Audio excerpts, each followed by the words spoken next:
Hello students, आज हम यहाँ पे आपके लिए 13वां वीडियो भेज रहे हैं आपके पास, जो बहुत ही महत्वपूर्ण है, बहुत इम्पॉर्टेंट है। It's so important that you can not miss. If you want then you can not miss. बहुत ही महत्वपूर्ण है आज का वीडियो, जो आप मिस नहीं कर सकते, चाह कर भी मिस नहीं कर सकते, क्योंकि आज का वीडियो जो देने जा रहे हैं बहुत ही महत्वपूर्ण है, ख़ास है। तो शुरू से अंत तक इस वीडियो को देखिएगा, बहुत ही इम्पॉर्टेंट है। आज का वीडियो क्या है कि त्रिकोणमितीय अनुपात केवल 6 ही क्यों होते हैं। त्रिकोणमितीय अनुपात केवल 6 क्यों होते हैं, आज का वीडियो है।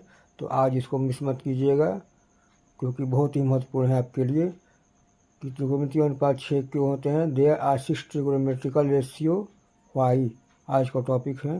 6 त्रिकोणमितीय अनुपात क्यों होते हैं, आखिर क्या कारण है कि त्रिकोणमितीय अनुपात 6 ही होते हैं। 6 से अधिक त्रिकोणमितीय अनुपात क्यों नहीं होते हैं, 6 ही त्रिकोणमितीय अनुपात क्यों होते हैं, आज का यह टॉपिक है। तो आज का वीडियो बहुत ही महत्वपूर्ण है, आज का वीडियो मिस मत कीजिएगा, बहुत ही इम्पोर्टेंट है। देखिए, आज की वीडियो का विषय है त्रिकोणमितीय अनुपात 6 ही क्यों होते हैं। क्या 6 से अधिक त्रिकोणमितीय अनुपात हो सकते हैं? तो इस प्रश्न का उत्तर जानने के लिए हम पूरा वीडियो देखेंगे। इस प्रश्न का उत्तर नहीं में आएगा कि 6 से अधिक त्रिकोणमितीय अनुपात नहीं होते हैं, तो क्यों नहीं होते हैं। तो आज का वीडियो देखिए पूरा, क्यों नहीं होते हैं, 6 से अधिक त्रिकोणमितीय अनुपात क्यों नहीं होते हैं, आज का वीडियो ये आपको बताएगा।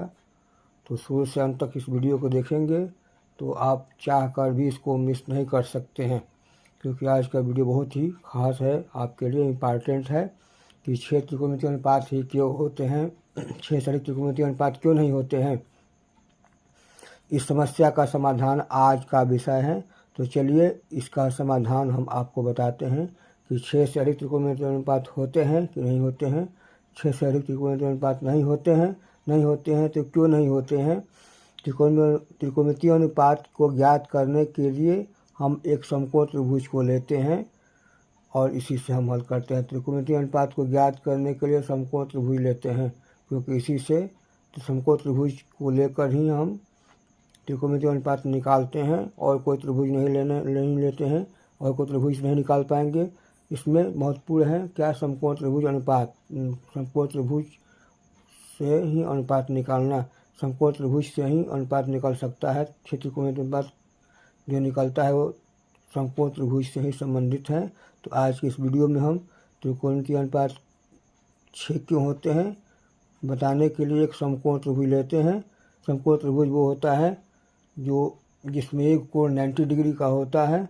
तो समकोण त्रिभुज को लेकर हम बताएंगे कि 6 त्रिकोणमितीय अनुपात होते हैं और केवल 6 ही होते हैं, 6 से अधिक नहीं होते हैं।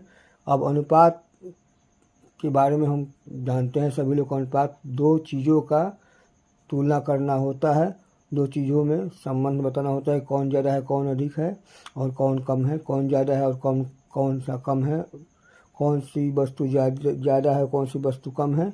2 वस्तुओं की तुलना ही अनुपात होता है। तो अनुपात 2 चीज़ों की तुलना करना होता है, और इसका साइन देखिए, यहाँ पे जो साइन दिए हैं हम, ये साइन होता है। तो त्रिकोणमितीय अनुपात को ज्ञात करने के लिए हम एक समकोण त्रिभुज लेते हैं जिसका एक कोण 90 अंश होता है, जबकि अन्य कोण 90 से कम होता है। अब अनुपात जिसका साइन ये होता है, इसको अनुपात का साइन ये होता है जो बताता है कि 2 चीज़ों में क्या तुलनात्मक अध्ययन करते हैं, 2 चीज़ों में तुलना क्या होता है इसको बताता है। 2 चीज़ों का तुलनात्मक अध्ययन अनुपात कहलाता है।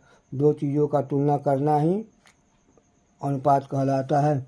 तो किसी भी त्रिभुज में 3 भुजा और 3 कोण होते हैं, ये तो आपको मालूम ही होगा। किसी भी त्रिभुज में 3 भुजा और 3 कोण होते हैं, लेकिन त्रिकोणमितीय अनुपात में क्या होता है कि केवल समकोण त्रिभुज ही लेते हैं और कोई त्रिभुज नहीं लेते हैं। त्रिकोणमितीय अनुपात निकालने के लिए कोई समकोण त्रिभुज लेते हैं और कोई त्रिभुज नहीं लेते हैं। तो समकोण त्रिभुज में हम क्या करते हैं कि यह दिखाते हैं कि त्रिकोणीय अनुपात 6 होते हैं। क्यों होते हैं ये हम बताते हैं। त्रिकोणीय अनुपात 6 होते हैं क्योंकि एक समकोण त्रिभुज में, देखिए यहाँ पे इम्पॉर्टेंट है, क्योंकि एक त्रिभुज में लंब, आधार और कर्ण होते हैं। एक समकोण त्रिभुज में लंब, आधार और कर्ण होते हैं। अब कौन सा लंब होता है भुजा, कौन सी भुजा लंब होती है, कौन सी भुजा आधार होती है, कौन सी भुजा कर्ण होती है, इसको भी आगे बताएंगे। एक समकोण त्रिभुज में 3 भुजाएं होती है जो लंब, आधार और कर्ण के नाम से जानी जाती है। जैसा कि हमने चित्र में बताया है, यहाँ पे देखिए चित्र बताए हैं, समकोण त्रिभुज बनाए हैं। तो यहाँ पे त्रिभुज का नाम ए बी और सी दिए हैं। नीचे लिखे हैं आधार, आधार को बेस कहते हैं इंग्लिश में। उसके ऊपर जो 90 डिग्री का कोण बनाए हैं, तो यहाँ पे ए बी का नाम आधार है, और जो 90 डिग्री कोण बना है वो वाली भुजा जो कोण बनाई है 90 डिग्री ए बी से, उसका नाम लंब है, उसको अंग्रेजी परपेंडिकुलर कहते हैं। और तीसरी भुजा जो हो गया ए सी, जो 90 डिग्री के ठीक सामने है, उसको हाइपोटेनस या कर्ण कहते हैं। तो सबसे नीचे वाली भुजा ए बी को आधार कहते हैं, और आधार पे जो 90 डिग्री कोण बनाती है जो भुजा, उसको लंब कहते हैं। और ये यहाँ पे कर्ण है, इसको हम बारी बारी से बताएंगे। लंब, आधार, कर्ण के बारे में बारी बारी से हम बताएंगे। देखिए पहला आधार। आधार क्या होता है? बेस। आधार से हमारा तात्पर्य है जिस पर कोई चीज़, सजीव या निर्जीव कोई भी चीज़ अपना को स्थायी कर सके, अपने को स्थायी रूप दे सके, वो होता है आधार। जैसा कि पढ़ाई का मुख्य आधार ए बी सी व क ख ग ही होता है। पढ़ाई का मुख्य आधार ए बी सी और क ख ग ही होता है। तो इसी को मतलब मुख्य, जिस पर कोई अस्थायी चीज़ रह सकती है, अस्थायी चीज़ जिस पर कोई निर्भर रह सकती है, उसी को हम आधार कहते हैं। जैसे मान लीजिए कि किसी ज़मीन की बात करते हैं, तो किसी ज़मीन पर कोई भी चीज़ बनाते हैं तो वह ज़मीन या भूमि उसका आधार कहलाती है। ज़मीन पर कोई कंस्ट्रक्शन करते हैं तो ज़मीन ही उसका मुख्य आधार होता है। आधार मीन्स उसका जो, जिस पर वो स्टैंड होता है, जिस पर वो स्टैंड हो सकता है, जिस पर हम शुरुआत किसी चीज़ का कर सकते हैं। किसी चीज़ की शुरुआत करने के लिए हम जो ले सकते हैं, कहाँ से स्टार्टिंग पॉइंट का क्या होगा, वो आधार होता है। मेन वही होता है जो हम किसी चीज़ को शुरुआत करते हैं, किसी चीज़ की शुरुआत करते हैं तो कहाँ से स्टार्ट करते हो, वो मेरा बेस हो गया, इसी को आधार बोलते हैं। तो जैसे आप, आधार मतलब किसी चीज़ पर हम अस्थायी रूप से स्टैंड कर सकें, डिपेंड हो सके, उसका आधार बोलते हैं। और लंब, लंब होता है जो आधार पर कोई चीज़ 90 डिग्री कोण बनाते हुए खड़े रहे, ऊर्ध्वाधर खड़े हो सके। आधार पे 90 डिग्री कोण बनाते हुए कोई चीज़ खड़े रह सके सीधे ऊर्ध्वाधर रूप में, उसको हम लंब बोलते हैं। जो ठीक 90 डिग्री कोण बनाता हुआ खड़ा रह सके। जीवन में अनेक उदाहरण मिलता है, जैसा कि भूमि को ले ले। भूमि का बनना, भूमि पर जो दीवार बनाते हैं हम, तो नीचे जो होता है बेस होता है उसका, जिसको हम नींव बोलते हैं। उसके बाद उस पर जो 90 डिग्री कोण बनाते हुए जो हम दीवार बनाते हैं, वो ठीक 90 डिग्री कोण बनता है, तो उसको हम लंब बोल सकते हैं। दीवार को, जिस पर दीवार बनाते हैं वो बेस होता है, आधार होता है। और जो दीवार खड़ा करते हैं वो ठीक 90 डिग्री का दीवार खड़ा होता है ज़मीन पर, तो उसको जो 90 डिग्री का कोण बनता है सीधा, वो उसको हम लंब बोलते हैं। तो इसलिए यहाँ पे चित्र में ए बी, यहाँ पे बेस हो गया आधार, और उसके ठीक उस पर जो 90 डिग्री का ये कोण बना है वो वाली भुजा हो गया लंब। तो आधार पर कोई चीज़ सीधे 90 डिग्री कोण बनाती हुई अगर खड़ी होती है तो वो लंब कहलाती है। 2 चीज़ हो गया। इसके बाद कर्ण। कर्ण क्या होता है? ठीक।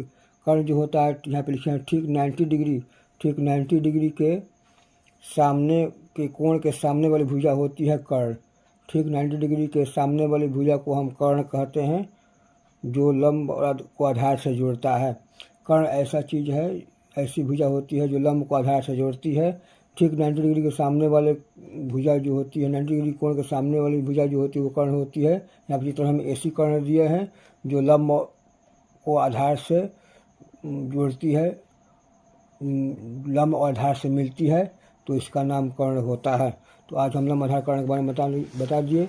दैनिक जीवन में हम भी अनेक उदाहरण मिलता है हमको देखने को। जैसे सीढ़ी हो गई, सीढ़ी जो लगाते हैं हम दीवार पे, या तो बांस की हो या कोई भी सीमेंट की हो या लोहे की सीढ़ी बनी हो, तो सीढ़ी हो गई वो कर्ण कहलाती है।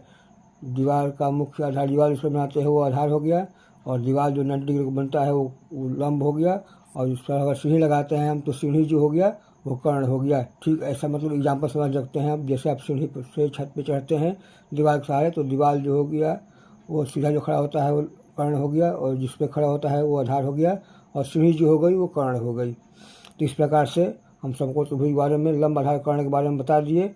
अब आइए कि त्रिकोणमिति में 6 ही क्यों होते हैं, क्योंकि समकोण त्रिभुज में 3 भुजा और 3 कोण होते हैं। त्रिकोणानुपात में 2 ही भुजा लेते हैं, जैसे कि लंब या आधार, आधार या कर्ण, कर्ण या लंब, 2 ही भुजा लेते हैं। तो अनुपात निकालने के 2 ही भुजा चाहिए हमको, 2 चीज़ चाहिए। तो 2 भुजाओं को जब लेते हैं तो अनुपात बताते हैं, तो अनुपात में 2 ही भुजा होता है, और 3 कोण होते हैं। तो 3 कोण को बारी बारी से निकालेंगे तो भुजा तो 2 ही लेंगे।